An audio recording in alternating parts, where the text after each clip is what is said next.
Russell Barnett Ford of Tullahoma is proud to present The Shasteen Show from London's in downtown Tullahoma. Brought to you by Southern Community Bank, Rogers Insurance Group, and Mission Collision. Now, here are your hosts, Scott Shasteen and Ken Kelly. I just don't know what to think. It's Monday night, and it's not raining in Tullahoma, Tennessee. Welcome in to this edition of the Shasteen Show, the last show of February. Ken Keller, spring is around the corner. It is 10 to 15 inches of rain last week and beautiful sunset. Driving over here tonight, had some pretty orange in the sky, although you know that's not my favorite color. I do like to see that color in the sky sometimes. It looks really good anywhere, especially in the sky on a almost spring evening here. Monday nights are steak night at London's, and you're invited down. We've got some seats tonight, not quite the crowd we had here last week, so plenty of seats for you. Sit down, have a nice big thick juicy steak. It's happy hour. London's is the home of Tullahoma's best burger. You cannot beat the food in T-Town at London's on the corner of Lincoln Street and the alley. We're here every Monday night from 6 to 7 for the Shasteen Show. It's that time of year. You bounce around. You got high school basketball going on. Obviously, college basketball is in the stretch drive. A lot of baseball and softball just around the corner. And the NFL draft coming up here before too long in Nashville. Yeah. It's pretty exciting. You're going to go up? I want to. I want to get in. Yeah, definitely. I want to go. I want to go wear my Staubach jersey and boo the Eagles when they make their pick and all that good stuff. And Redskins. Yeah. Yep. Yeah, you'll be great. You need to you need to take some sort of Shasteen Show something. Everybody holds up signs. You need to hold up the Shasteen Show. Yeah, I think they, you got to go online to the NFL and you get pulled out through a lottery. I guess it's for the Masters to buy tickets. I don't think there's a fee involved, but you still got to kind of get picked. Everybody, is going to travel from different cities to root for their team, and it's going to be intriguing. I'm anxious to see where Kyler Murray goes in this thing. So he seems to be moving up the draft boards because some of these quarterbacks, have had success that are not your prototypical guys, your 6'5", 6'4" guys, your big, strong Troy Aikmans, Peyton Mannings, Andrew Lucks of the past. Some of these smaller athletic guys that can run are having success now. Well, and it's all about where you go, who needs what. But I think he's going to come in at about 5'8" in the combine. Yeah. The combine's next week, so that's going to tell a lot.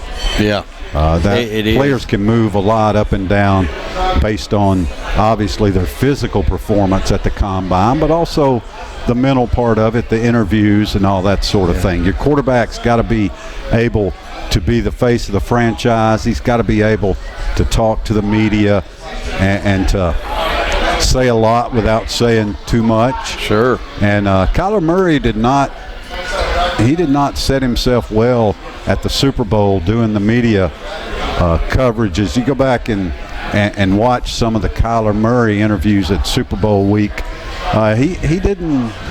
He wasn't that polished. He did not present well. Yeah, and it'll be interesting. One of these two-sport great athletes. He was drafted, I think, number 6 by the Oakland Athletics in baseball in the Major League draft. So it'll be interesting to see, some of these guys that tried two sports, Bo Jackson, Deion Sanders are two that come to mind. It's just hard to do it in two. It takes a special kind of guy to be able to do it at that level. Yeah, I'm going to go ahead and predict that Kyler Murray plays football for a couple of years, and then he goes to baseball. Yeah, I think he's going to give it a try too. So, be interesting. I see some draft analysts say that Dwayne Haskins, the Ohio State quarterback, a bigger, stronger, more polished passer perhaps, maybe not as good as athlete and certainly not the wheels that Kyler Murray has. I've heard that guy runs a 4.3. I guess we'll find out at the combine, won't we? Yeah, most of the rumors go away at the combine. Yeah. For sure. So any flooding down your way? Did you have to get the buckets out in the living room or anything? Well, not at my house, but it a person pretty close to me, so I had to work over the weekend, So one of my buddies had a flooded basement, so I had to go over there. Yeah, basement's challenge. Yeah, but it happened right after Tennessee and LSU played, so I at least got to see that. Great game in overtime. Yeah, Great matchup. We'll probably spend a segment talking about that game. There's a lot of controversy, obviously, following that game. Not a lot of controversy in high school basketball. The biggest controversy was that they can't seem to get some of these games played, especially around here. So we're going to go through some of the region brackets here and sort of tell you where things stand now. A number of these games are going on tonight on the girls' side. The girls' side is tonight, and the boys' side is tomorrow. So you've got 8 regions throughout the state in each classification, and we're not going to go through all these, but I can tell you that Moore County is taking on Grace Christian of Franklin tonight.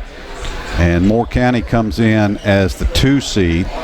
Grace Christian is the, wow, my eyes fail me. I think they're the 1 seed. So I think that, not sure where that region tournament is going to be played. At Merrill Hyde High School. Do you know where that is? Merrill Hyde. I've not heard of that one. They don't have a team in that region. So it's Moore County and Grace Christian at 6.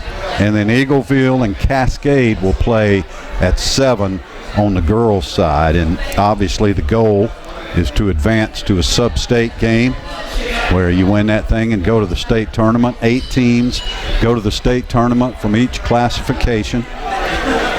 So there'll be 8 sub-state games, and I guess that will be next week.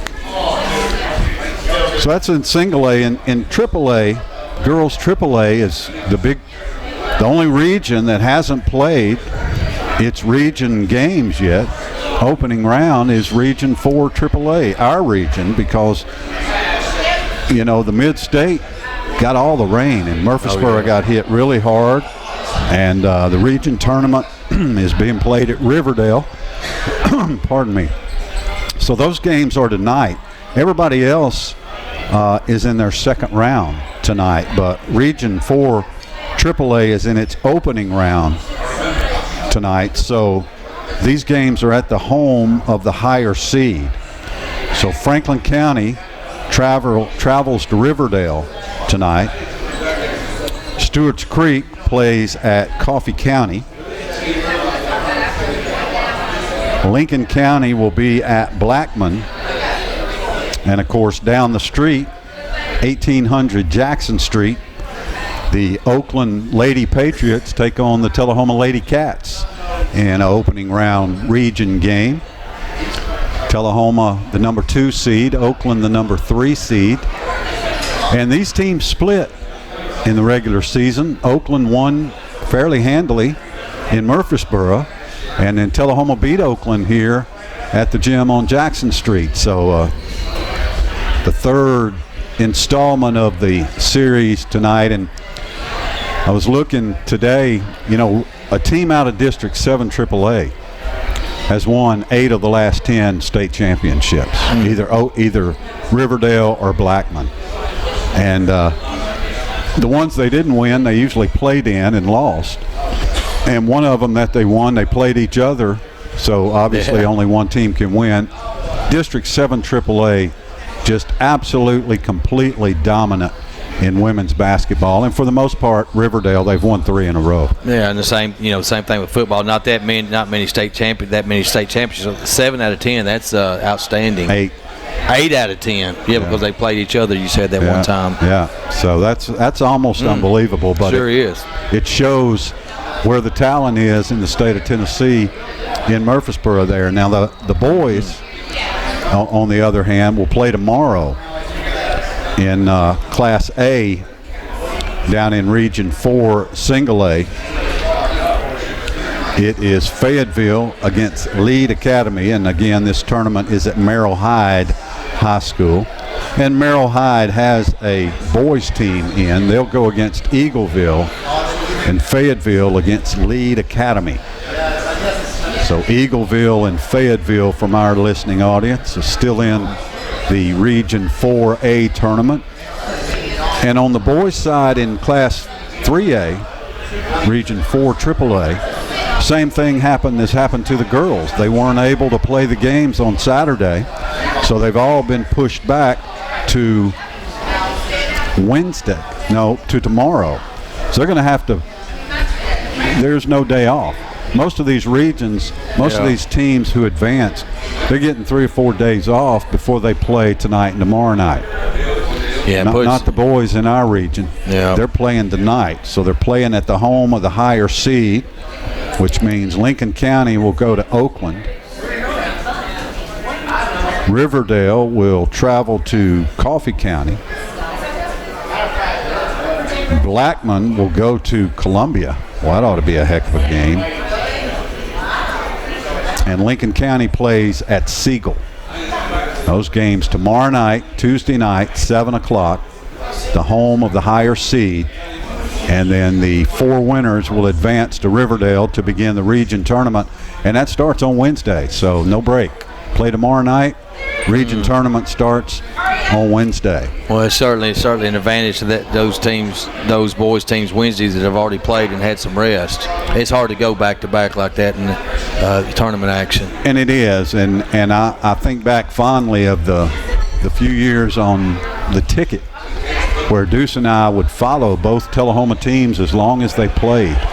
And I always enjoyed going to Murfreesboro to the region games when we got there, because those fans are really into it. Those gyms will be packed. I hope that Tullahoma is packed tonight. I hope fans are coming out. You know, it's beautiful weather. Everybody's been cooped up for a few days, so if you're not planning to, know that there is a region basketball game going on at 7 o'clock at the gym on Jackson Street. Tullahoma, Lady Cats, and Oakland. Lady Cats, of course, surprised Coffee County, beat them by a point to win the district championship. So hopefully it'll be a good ball game tonight. Well, I guess the question, Scott, is how well was that communicated, the change in times? I think it's been communicated pretty well. You know, I mean, the place to reach the most people now is social media. So if you're a Tullahoma Lady Cats basketball fan, they've got social media pages. Coach McMurtry does a great job with that, so follow that. Just like Motlow. If you're a Motlow sports fan, you follow Motlow Sports on Twitter and Facebook. Real quickly, a Motlow update. The Bucks went to Columbia Saturday night and beat the Chargers. So Motlow finishes tied for first in the TCCAA boys standings. But because Walter State beat Motlow twice, Walter State is the champion of the TCCAA. They'll be the number 1 seed heading into the conference tournament. Conference tournament begins on Friday at Cleveland State Community College in Cleveland. The Bucks are the number 2 seed. They will play Sunday at 6 o'clock against preliminary game winner. I think it's Cleveland State, and Jackson State will play Friday, and the winner will play Motlow Sunday at 6 o'clock at Cleveland State. Now the Lady Bucks, they didn't play Saturday. Columbia State doesn't have a women's team, but the Lady Bucks also clinched second place in the TCCAA standings.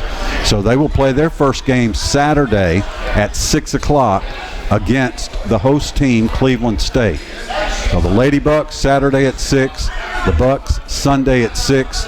And if they win, they'll play Monday, and the championship games are Tuesday. So there's your Motlow basketball update.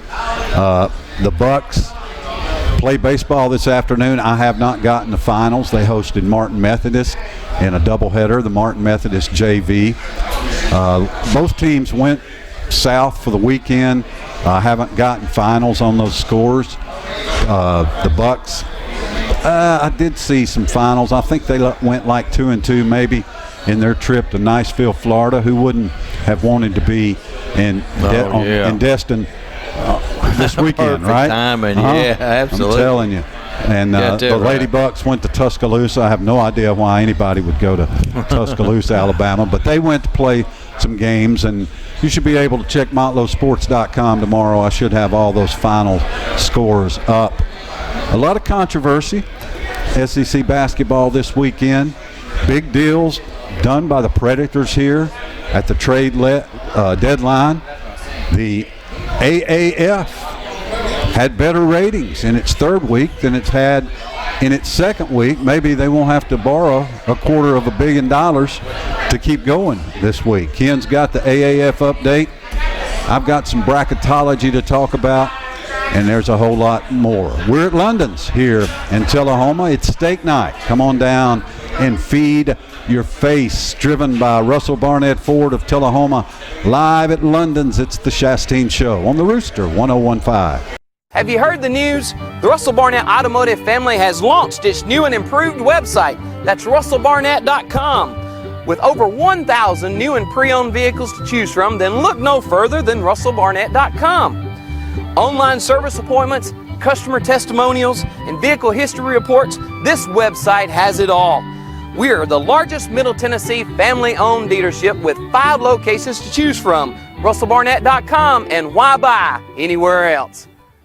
Builder Supply in Tullahoma is your one-stop for all the building materials you need for your next project. Their paint center has a full line of Benjamin Moore paints to brighten any room. Trust the experts, Bubba, Joe, and the gang at Builder Supply, 301 South Atlantic Street, Tullahoma. Sample Family Restaurant in Estill Springs is the place to go when you're hungry for good country cooking. Open 7 days a week, 7 a.m. to 2 p.m. and Friday nights, 4 to 7:30, with Friday night trivia starting at 6:15. Breakfast is served all day, every day at Sample Family Restaurant in Estill Springs. Think there's only one way to earn a college degree? It's time to explore your alternatives at Motlow State Community College. With our diverse degree options, a variety of course formats, and convenient locations, students can customize a college experience to fit any lifestyle, budget, or schedule. There are countless ways to get the education you need. Come explore them with us at Motlow State Community College. You're watching The Shasteen Show, presented by Russell Barnett Ford of Tullahoma on LightTube Channel 23 and 93.9 The Duck. Now back to Scott and Ken at London's in downtown Tullahoma. And you know, we appreciate our sponsors of the Shasteen Show, but we give a special shout out to our friends at Russell Barnett Ford of Tullahoma, Keith and all the guys. They've been sponsoring me basically since I got into this thing. So appreciate the folks at Russell Barnett Ford of Tullahoma being behind the Shasteen Show. Ken, let's talk a little college basketball here, as we've got some of the latest bracketology. But a lot of controversy this weekend about Saturday's LSU-Tennessee game. Let me point out the fact that the Vols have lost 3 games. They've lost to 3 nationally ranked teams on the road. So those are not the worst losses you can get. No. But they got jumped in the poll today by a Michigan State team that's lost 5 games, none of them to nationally ranked teams. Scott, welcome to Big Ten bias. You know, we hear about it in college football, but I think it might be present in basketball as well. Blue blood bias. So you watched the Tennessee LSU game, and you know, Tennessee got beat. They certainly aren't playing very well. They haven't played well for a number of weeks now. They beat some not really good teams, and the 2 good teams they've played, Kentucky hammered them, and LSU beat them in overtime. It was a really good game, exciting game, very frustrating for Tennessee fans at the end. So what were your thoughts? You know, it's a big controversy now. The head official, they went out and found Facebook pictures of him. He's obviously an LSU fan. I mean, for real. He blew his whistle more times than the other 2 referees combined, and 29 of his 44 calls went in LSU's favor, and 15 went in Tennessee's favor. Kind of a bizarre game, really, from the outset. The first 2 minutes, I thought LSU's coach was going to get teed up right off the bat. got off to the game a weird start. Replays right at the first of the game, and of course Vital went over and over again. That was very frustrating. The flow of the game stopped, and a lot of these people are ready for are crying for more replays, stoppages of the games, get the call right. I don't know if I'm there. But there were some bad calls in the game. Certainly, Tennessee, two big stats to me that stood out in the game. And look, there's no shame in losing to LSU by 2 points on the road in overtime. And let's point out. No shame. No, there is no shame. There should never be any shame for losing a game. But LSU did not have their best player, their point guard. The guy who stepped in his place scored 29 points. He was outstanding. Yeah. And their big guy, Naz, scored 1 point. Yeah. So LSU beat Tennessee almost without its two best players. Yeah, Reed. And the big, the thing for LSU, they play in overtime. They score 82 points, and they only have 7 turnovers. So, that's and you're right, with a backup point guard in there, that's kind of amazing. So, and then of course, you talked about the foul situation. They shot, I think they made 12 more foul shots than Tennessee did. So when you play a ranked team on the road, and you have twice as many turnovers, and they make 12 more foul shots, it's hard to beat any team with those two statistics alone. I thought Tennessee rebounded the ball much better than they did against Kentucky last week. I just think they rushed the shot at the end a little bit. They go down in transition and have a chance to win the game. And why don't you first of all just hold the ball out for the last shot? I think the guy slipped, the ball came loose, and then LSU got it, and LSU player got it. 2 guys did run into him. There was some pretty good contact there. Do you make that call on their side of the court with 0.6 seconds left? Probably not, but they did. Didn't affect the flow of the game, the contact, other than Grant Williams hitting the floor, and he always hits the floor. I think he's probably got a little bit of a reputation as a flopper. So I think that's part of the reason why he didn't get that call. But look, that referee, what's his name? Anthony? Well, yeah, this is the guy. This is what he did, and this is what Scott's referencing. In 2014, I don't know who found the tweet on this guy. His name, this head ref for this Tennessee-LSU game, his name is Anthony Dwayne Jordan. And so he's seen on Twitter holding up a LSU T-shirt, and it says strolling through D-Town. I don't know where D-Town is. Grenada. He spelled it wrong if it's Grenada. He spelled it Granada, doing a little sightseeing, and look what I saw. And then he holds up the LSU T-shirt and then says, to all my Bama friends, go Tigers. So he was actually trolling Alabama, but I don't think Tennessee fans are too happy with him either. And I'm trying to figure out, in 2014, LSU's not beat Alabama, I know, in football. So since 2011, so he had to have been talking about a basketball game. So, this guy's an SEC basketball official. Yeah. I think there needs to be, and look, I'm not crying foul, pardon the pun. Tennessee didn't deserve to win the ball game, I didn't think. But there needs to be a little investigation into this. Yeah. How did this guy get assigned this game? And what was the line?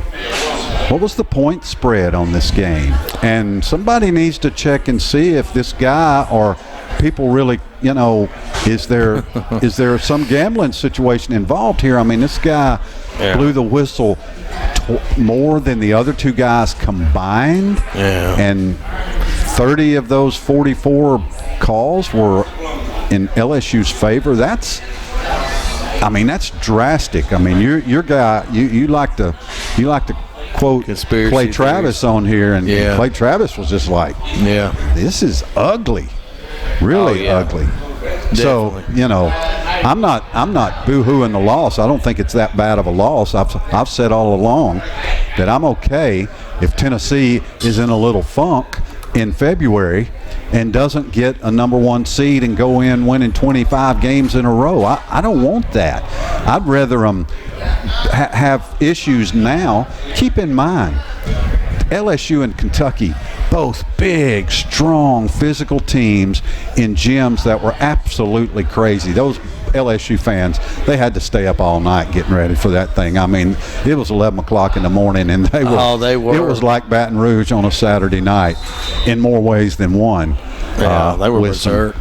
With some clock issues, but I'm okay with Tennessee losing the game. I just hate to see these situations like at the end of the game. Mm-hmm. You clearly saw it on TV after the free throw was made. Tennessee, you clearly saw them call timeout or the clock stop. They went to the monitor like they did over and over and over again. That tells me the officials did not have confidence in the situation. Went to the monitor. He comes back from the monitor and says 1.4. Clearly points right to the clock operator. Yeah. You saw it in live action, and you've seen it on social media, 1.4, and they leave it at 0.6. Well, Scott, I've got an explanation for that. Oh, well, good. That'll help me sleep. It will. Do you remember when we were down in Lincoln County at the pit, and the lights went out in football this year, and you go, strange things happen down here, kind of like they do in Baton Rouge. Very much so. with lights, with scoreboards going out, different. Guess what? It just happened again. It just happened to be basketball instead of football this time. Wasn't that where the opening kickoff? The clock just kept running on the opening kickoff for like 30 seconds. Yes. Yeah. Yeah. And that's what, you talked about this and you laid it out really good right there. So, is this a bad look on the SEC, Scott, or was it just bad timing and coincidence for Tennessee basketball here? But, Dick Vitale was going ballistic. I mean, I was giggling, and I was saying the whole time, I said, I agree I agree 100% with you, Vitale. I don't care. They keep going back reviewing. The delays were long, 3-4 minutes in some situations. I'm saying it's right there. I think one that they called a foul underneath on Grant Williams and wanted to know if he was inside the little circle area. I don't know what's that called. Well, it's the restricted area. The restricted area, and he had 1 foot in it, 1 foot out. I thought he was in the restricted area, and I'm saying, what in the world are they looking at? And they took it 5 minutes. It just stopped the whole flow of the game right there. Absolutely, and the point was that it was Schofield, not Williams, and the point was that the foul had already been called on Schofield, and that's what Dickie V, who grates my last nerve, but he was right about the replays. Why would they replay that? It didn't matter whether Admiral Schofield was in the circle or not. They had already called a foul on him. All you had to do was quickly look at the replay, see that his foot was in the circle. Yep, that's a good foul. The only issue would have been if he had been outside the circle, then you would look and say, well, was that you can't change a block charge anyway.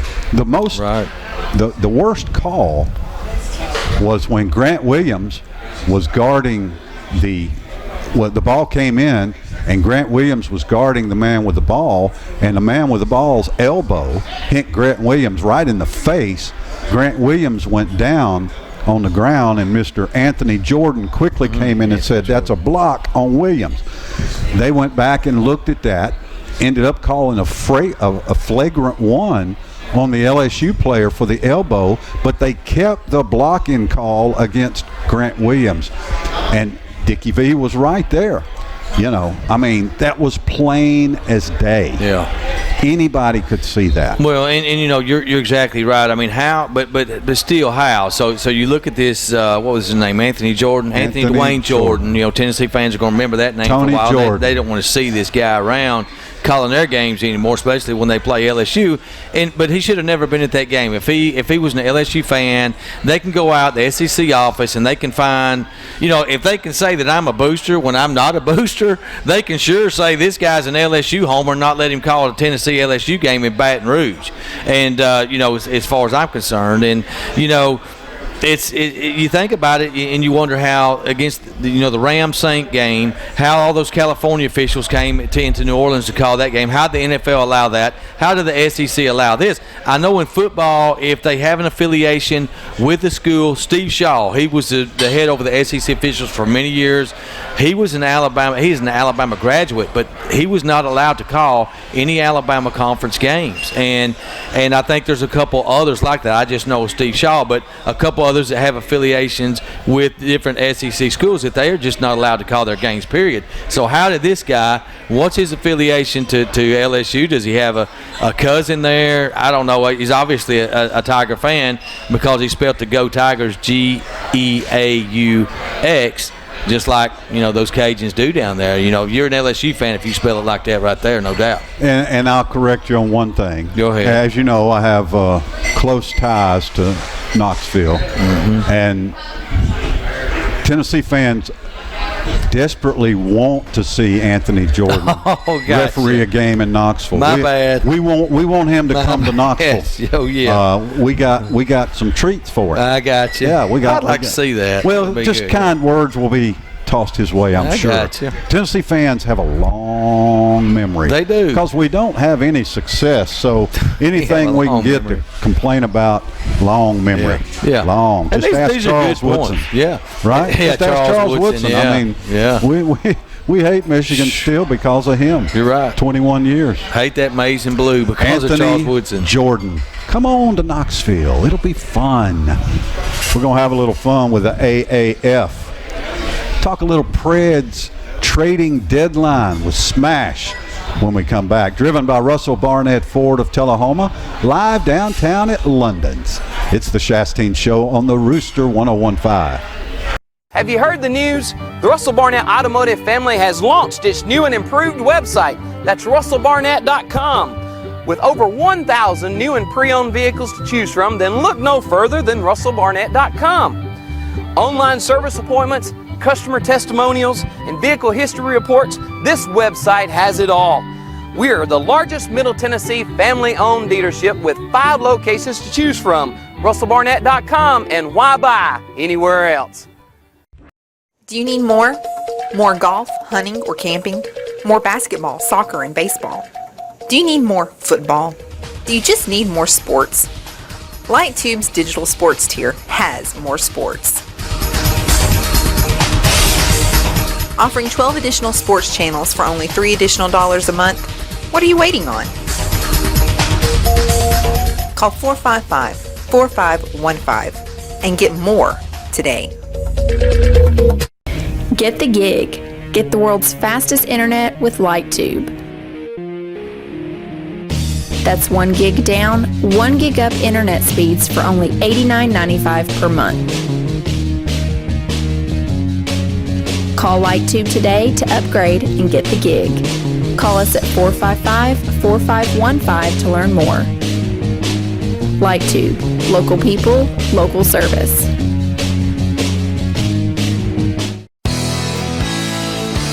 You're watching The Shasteen Show, presented by Russell Barnett Ford of Tullahoma on LightTube Channel 23 and 93.9 The Duck.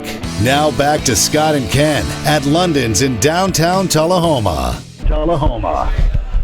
And welcome back on this beautiful Monday evening, our last show of February. Hard to believe. Next time we sit down, it will be March, and I will be older. That's always an exciting time. Daniel Scroggins, otherwise known as Smash, sits in with us here for a few minutes. Talk a little NHL hockey. Daniel's our hockey expert, big Predators fan, NHL fan. And Daniel, I guess the trade deadline today, a lot of activity. Very lot of activity. There was a couple trades from the Preds, a couple trades from teams in their division. One had me scratching my head from Winnipeg. They traded their first round and another player for Kevin Hayes, and I'm not really familiar with him. He's a big guy, but I was just kind of scratching my head about that. But on the Preds side, I'm really excited about what we did at the deadline today. Well, let's talk about what we did and how you think it's going to affect the Preds lineup. Well, we traded Kevin Fiala for Mikhail Grundle. He's a Finnish-born player. He'll fit in with Mika Salimakia. He played with him on the juniors. He's a great scorer. I'm extremely excited about him. He, while with the Minnesota Wild, has scored 60 points plus in 3 straight seasons. So this guy is a pure scorer. It's really what we needed for our offensive woes right now. He's a lot like Fiala, but he's better. He's a lot faster. He's good with the puck. He creates more. He's actually a centerman, so he can create a lot more scoring opportunities. And a lot of people will be familiar with the next guy that I talk about, and that's Wayne Simmons. Wayne Simmons has been with the Flyers. He's been with the San Jose Sharks. He's a big guy. He's 6'2", he's 215.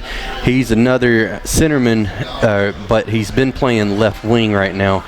And he got traded for Ron Hartman and a 4th round pick in 2020. So they got a real good deal on Wayne Simmons, and I don't know why, because he can change the game. He adds a lot of grit to the team. He's a lot like Hartman, but he's better than Hartman. So they got both the players that they're almost carbon copy, just better than what they were. So they upgraded the players that they already had. Well, that's the goal. Exactly. When you make trades. Now the Predators sit in the number 4 spot in the West, trailing the Jets in the Central Division, and then of course in the Pacific, the Flames and the Sharks have a little bit better record than the Predators. So what about health-wise? The Predators have had a lot of health issues over the last 2 or 3 months. They just got back a lot of players. Turris was their last one to come back from the IR, and on Saturday, the game that they lost 5-0, I was at that game, and Dan Hammoos went down with an injury and is on IR. But we brought up one of our blue liners from Milwaukee, which Milwaukee is our AHL team. That's our minor league team. They brought him up. He's the 3rd leading scorer on Milwaukee, and I think he's going to step in and add a little spark to this team, because whenever you're adding youth to a veteran team, it seems to get them a little bit amped up. They want to push a little bit harder. They might want to check a little bit more. So I'm excited about seeing this new guy come in for Hammoos. I would say his name, but it's escaping me right now. And the regular season heading down the home stretch, I don't know what they got, 15, 20 19 games left. from now. 19 games from now. They play Edmonton tonight at 7 o'clock at the Stone.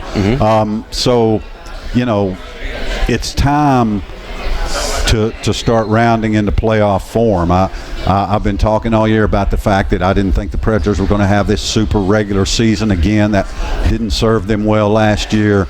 They're about where I sort of hoped they would be, 3rd, 4th seed in the West. I think that's a good spot, no pressure, but it's time to start playing well. Yeah, and that's why they want the trade deadline now, so you can get those players that you traded for, and you can start working them into your system, and then by playoff time, they're ready to go. So that's what you want right now. You want these players to be ready to go at playoff time and hitting on all cylinders. And I think that with the veteran of Simmons and Grundle, I think that this is 2 really outstanding trades. I think for my aspect, I think the Preds did the best that they possibly could right now. David Poyle continues to do the job. He's a wizard. I don't know how he does it, but he's a wizard. All right, Smash. Good report. Yep. Thank you. We're live at London's here, as we are every Monday night from 6 to 7 for the Shasteen Show. Man, these steaks are being served. The place is really crowded up since we got here, so everybody wants to come out to hear Ken Keller talk on the Shasteen Show. That's always exciting. The Rowdy Rascals are in the house. Yeah, see, they make a little noise there. We get a little noise. They don't call them rowdy for nothing. And they don't call them rascals for nothing. That's right. You better believe that. Ken, we got our soccer update there, and now we're ready for our weekly New England Patriots update. You know, Robert Kraft is an owner who enjoys being in the limelight. Some owners, you don't even know who they are. And one reason why is because the Patriots have won 6 Super Bowls since he owned them. So that's one reason why we know who he is. But he's a single man, living the good life, owning one of the greatest franchises in the history of professional sports. But it's not been a good week for Mr. Kraft. It's not. I think it's not. He evidently got caught up in a prostitution sting in Florida, Super Bowl week, I think, maybe, huh? But Juniper, Florida. But actually, an affidavit came out today that he was being promiscuous, I guess, so to speak, the morning of the AFC title game, and flew out to Kansas City for the big game. So, pre-game routines, everybody's got one. I guess everybody deals with pre-game jitters just a little bit different, right? They do. They do. You got to relax yourself one way or the other. Yeah. You and I have a burger. Yeah. That's pretty lame. The rowdy rascals are getting rowdy over there. But I know that your friend Clay Travis, he's always got something to say about something. Well, what did Clay have to say about this one? Let's see. He said everybody handles pregame jitters differently. Robert Kraft got something done on the morning of the AFC title game, according to an affidavit released in Juniper, Florida. I really can't say it because we have G-rated audience. Was this the same place where the Alabama coach went to have his thrills before he ever coached a game? Well, he never did coach a game, but he got into some trouble. He was Juniper, on a golf, Florida. Well, it was somewhere. I don't know if it was Juniper or not, but he was on a golf trip down there for a golf tournament, and I think she stole his credit card from him and wrote him for a credit card issued by the university. That's right.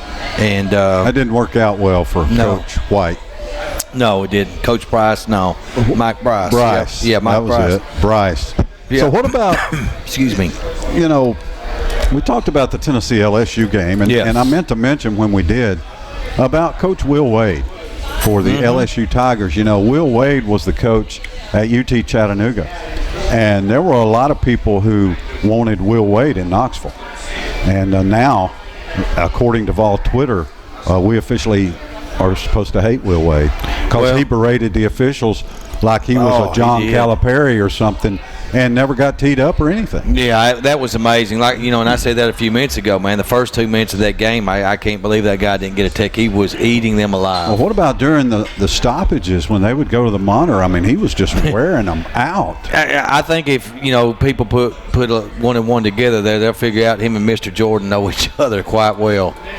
Seems like to me. No, and we're going to close. We're not going to talk about this in the final segment, but with all these different sort of red flags, people call them, don't you think there should be a little more looking into this? Oh, sure. Yeah. I mean, whose fault is? Yeah. Are they friends? I think we'll find out a lot more about it in the next week. I think there will be some stuff come to light on this because I don't think you're going to hear the end of it. Well, you may not hear the end of it from me. I may go on and on about it. Yeah. But, before we go to break, what about Tennessee as a basketball team? Now, they've lost 2 straight Saturdays. They've fallen from number 1 to number 7. They are no longer a number 1 seed. Bracketology has them as a number 2. They've still got to play Kentucky again. Still got to go in the SEC tournament. What do you see out of this Tennessee team? What did you see Saturday other than the level of competition? Just from Tennessee, what's different now? I think their outside shooting, not as hot shooting, not as streaky shooting, maybe not getting to the foul line enough. I think they should have pushed the ball into Grant Williams a little bit more, because really he started to take the game over there late. The last 5 minutes, I mean, he was making some incredible moves going up with that left hand. How about that spin move with that left hand? Two in a row. Yeah, I said, that's unreal. I mean, how athletic can you be to go up with your left hand and do that? So, but everything's in front of Tennessee. Look, they got a big game at Ole Miss.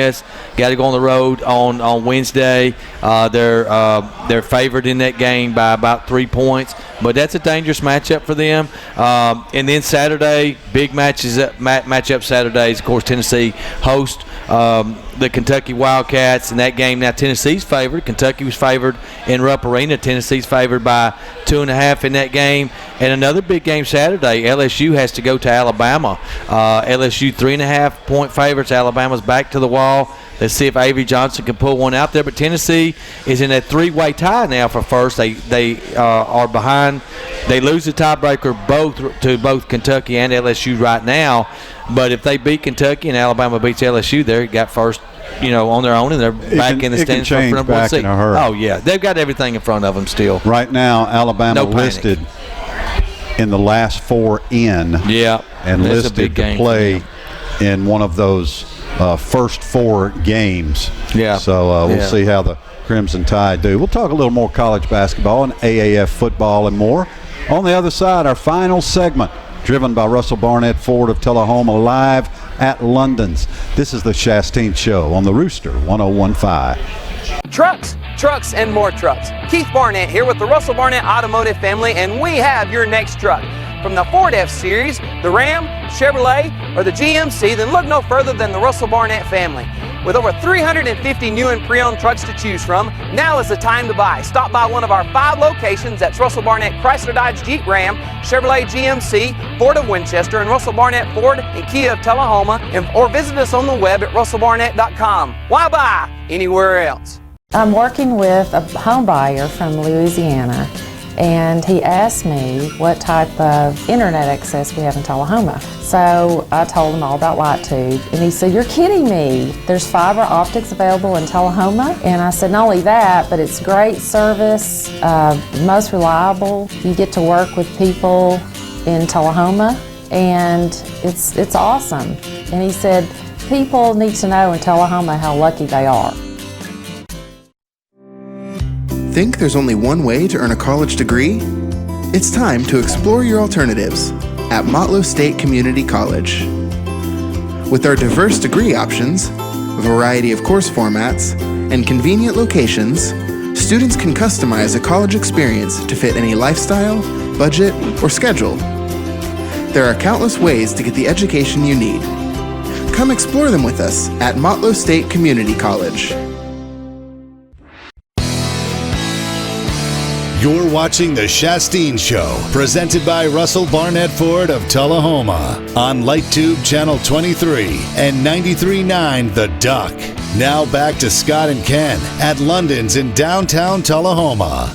6:49 on this Monday. Did you watch the Academy Awards last night, the Oscars? I did not watch the Oscars last night.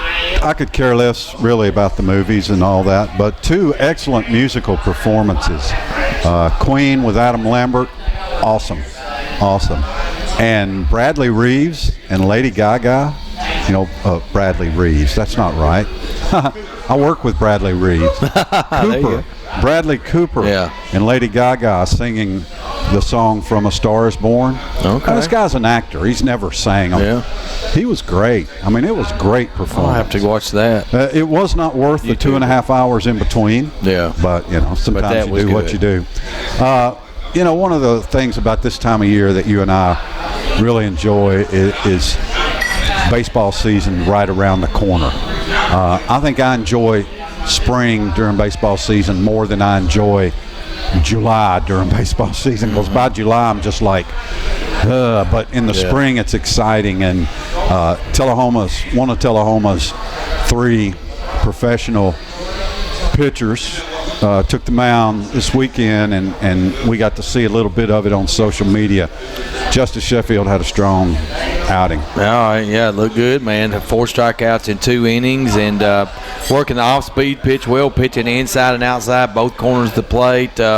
He looked very, very confident, and almost like he was out there pitching with a chip on his shoulder, and maybe he is. Maybe he wanted to prove a point to the New York Yankees that they messed up. Yeah. He sure looked good in the video that I saw him in.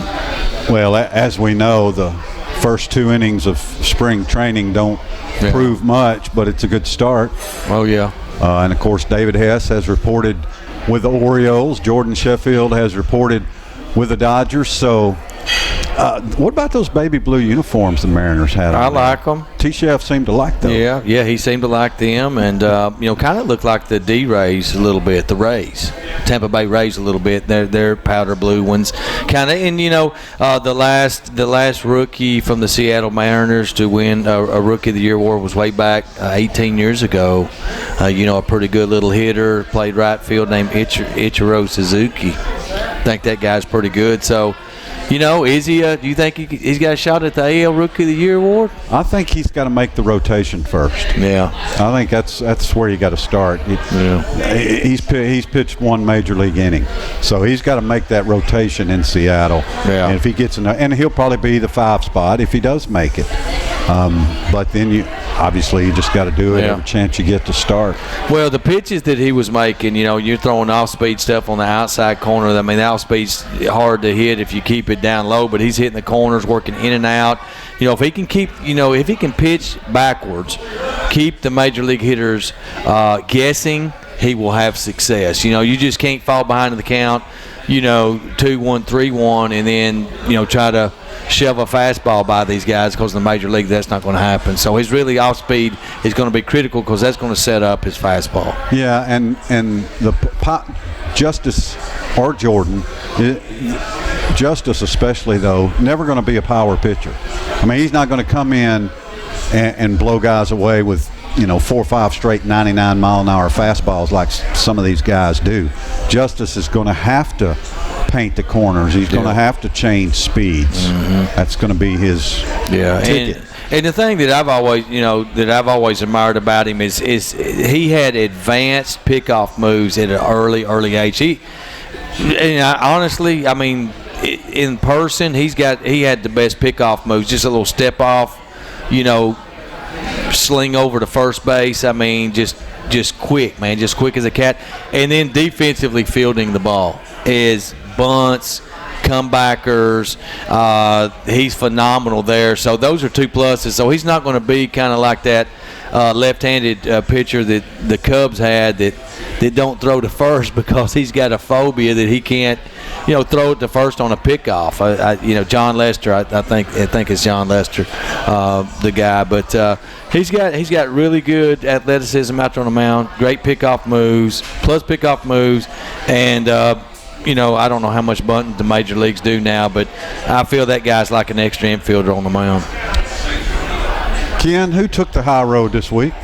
I didn't have anybody that took the high road, but I definitely got a low road. Nobody took the high road. I could not find one. But I do have a low. I had a couple that I was going to put in contention for the low road. One of them was Robert Kraft, but he was the obvious one, so I shoved him away there. We'll just call that little debacle Deflategate too, and let people figure that one out. But I did have a low road one, and that's for somebody that showed poor sportsmanship or lack of class, and to me, it's crystal clear.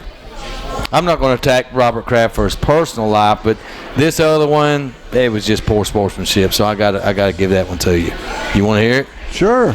Okay, so last week. No, we want you to just tease it and let the show go off. No, it's pretty good. I don't know if you saw it or not, and this happened to be a certain. Well, if you're not talking about Anthony Jordan, I don't know who. It's not Anthony Jordan. It's not Anthony Jordan. I thought about Jordan, but that was also obvious. This one's even takes the cake more than those two, than Kraft and Jordan. I give it to Trevor Lawrence. Okay, and I don't know if you saw it last week, but he was on campus at Clemson University involved in an intramural basketball game.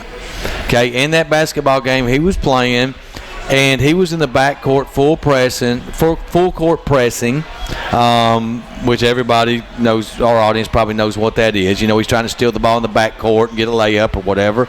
So a guy sits at about half his size, and this guy's probably 5'11". Lawrence, I think he's 6'5", 6'6". This guy's maybe 5'11", 6 foot at the tops. Lays an incredible pick on him. I mean, he was just set, pick, and bam, they collide, and Lawrence goes backwards. So Trevor Lawrence jumps up, pushes him, can't push him over the first time, pushes him over the second time, and hurts the guy's knee in an intramural basketball game. And I just thought that was sorry sportsmanship. It was uncalled for, and it was just a total lack of class. And we expect better from a national championship quarterback. Just saying. Didn't know if you saw that on Twitter. Watch it. I saw it. It's interesting, but it was clean pick. I don't care if the guy was mouthing off. That was before that happened. I don't know the details of that. But, man, it's an intramural back. Come on, man. It's intramurals, and it was a clean pick. I asked myself the obvious question when I saw that. What would Tua do? Oh, no. Come on, because man. It got nothing to do with that. This is about Clemson boat race in Alabama in the national championship game and the bitterness that you still hold for Trevor Lawrence. I'll tell you this. What intramural basketball game, what kid, person, goofball is out here running into the Heisman Trophy going to win national championship quarterback in intramural basketball? Don't touch Trevor Lawrence. I don't know, man. If he's going to come out there, he's fair game. He's going to play the game the way it's going to be played. If he's full court pressing, so was the other kid. Then he can set a pick. So was the other kid. Fair game. Pushing, that's part of basketball. No, you don't do that. What and I'll give you an example. Do? I was playing in a league one time, in a men's league, and it was actually I was a teenager, and we were ahead of the other team, and this guy come up at half court within the last 10 seconds of the game. We had about a 5-6 point lead, and pushed me about 5 feet from one. And Joe Lee, who used to referee out at the base. I looked at him and I said, man, you going to call that? I said, that should be a technical. He finally blew his whistle. He didn't call it technical, but I got 2 foul shots. I made them both. But that reminded me of that situation. Okay? That was poor sportsmanship in that situation. I mean, I don't care who did it, but I wouldn't have Trevor Lawrence is a great guy. I'm just surprised. It's out of character for him. It shocked me when it happened. So, yeah, I had to call him out. All right. So, there you go. I mean, I called him out. Most things that seem out of character and really don't make much sense have a more to the story, as Paul Harvey used to say. Now, the rest of the story. Yeah. There's probably more there than Trevor Lawrence. I did go back and research it tonight before I came over here. Trevor Lawrence did say the guy was mouthing off to him during the game. He said, but I shouldn't have done it. So, I mean, yeah, that's what happened. It got a little testy. All right, AAF, quickly. AAF, okay. So we got a couple undefeated teams, both of them in the East. Orlando Apollos 3-0, Birmingham Iron 3-0. 2 teams winless in the East, the Eastern Conference standings. Memphis Express 0-3, and the Atlanta Legends both 0-3. So you got the have and the have-nots in the East. Over in the West, a lot more balance. San Diego Fleet and Arizona Hotshots tied for first at 2-1. The Commanders are 1-2, and the Stallions are 1-2. 4 games this weekend. Yesterday, the Iron beat the Legends 28-12. Trent Richardson had 3 touchdowns in that game. The Fleet beat the Commanders 31-11. The Stallions beat the Hotshots 23-15, and the Apollos beat the Express 21-17. So Memphis narrowly gets beat. Spurrier keeps rolling. That's going to do it for this edition of the Shasteen Show. Come on down to London's and have yourself a steak. For Thunder back at the studio, Smash running everything here at London's. For Ken Keller, I'm Scott Shasteen. Be good to each other. The Shasteen Show, presented by Russell Barnett Ford of Tullahoma and brought to you by Southern Community Bank, Rogers Insurance Group, and Mission Collision, is a presentation of Bowman Media Company and 93.9 The Duck. The show is taped before a live audience at London's in downtown Tullahoma, Monday nights at 6 p.m. Come join us for cold beer and Tullahoma's best burgers. Thanks for watching The Shasteen Show on LightTube Channel 23.